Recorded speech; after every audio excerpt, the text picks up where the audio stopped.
the British attacked Washington, refused to leave until she saved precious American treasures, including a famous portrait of George Washington. Known for her warmth and kindness, she brought people together, making political enemies feel like friends. Her parties were legendary, helping to calm tensions and unify leaders during tough times. She showed courage and kindness that set a standard for all first ladies to come. This remarkable woman was Dolley Madison. James Madison was president from 1809 to 1817, and his lively wife, Dolley, helped shape what it meant to be first lady. She set the standard by bringing people together, creating lasting American traditions, and staying strong through the hard times of the War of 1812. Dolley was born Dolley Payne on May 20th, 1768, in a Quaker community in New Garden, North Carolina. Her parents, John and Mary Payne, had moved there from Virginia, where Mary was already a Quaker before they married in 1761. The family returned to Virginia, settling near Mary's family to raise Dolley and her 7 siblings on their plantation. Though John Payne owned enslaved people, his Quaker beliefs conflicted with the practice. In 1783, after the American Revolution, he freed those he had enslaved and moved the family to Philadelphia to start a business as a starch merchant. He passed away in 1792, and Mary supported herself by running a boarding house before eventually moving in with Dolley's sister Lucy in Virginia.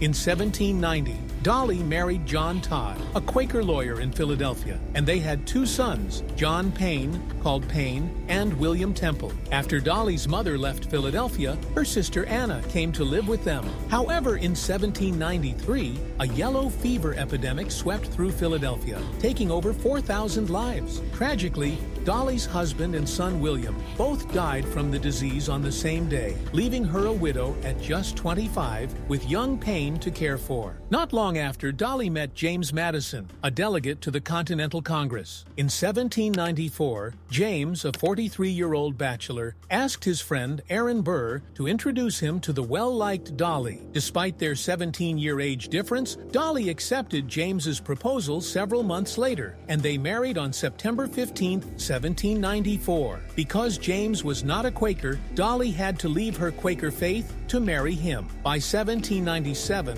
James decided to retire from politics, and they returned to his family's Virginia plantation, Montpelier. But when Thomas Jefferson became president in 1800, he asked James to serve as Secretary of State. The Madisons moved to Washington, bringing Dolley's son Payne and their household, including enslaved workers from Montpelier. Dolley quickly made an impact in Washington. Since President Jefferson was a widower, he often relied on her to act as his first lady at official events. Dolley helped shape the White House, contributing to its design and decoration, making it the first official presidential residence in the new United States. In 1808, James was nominated to succeed Jefferson as president and went on to serve 2 terms from 1809 to 1817. Dolley's popular weekly gatherings boosted her husband's reputation and provided a social setting for political discussion. One of Dolley's most defining moments came during the War of 1812. As British forces approached Washington in 1814, she ensured that the White House staff saved a portrait of George Washington from destruction. She then escaped across the Potomac, but returned shortly after. Dolley resumed hosting gatherings, keeping the spirit of the Capitol alive despite its severe damage.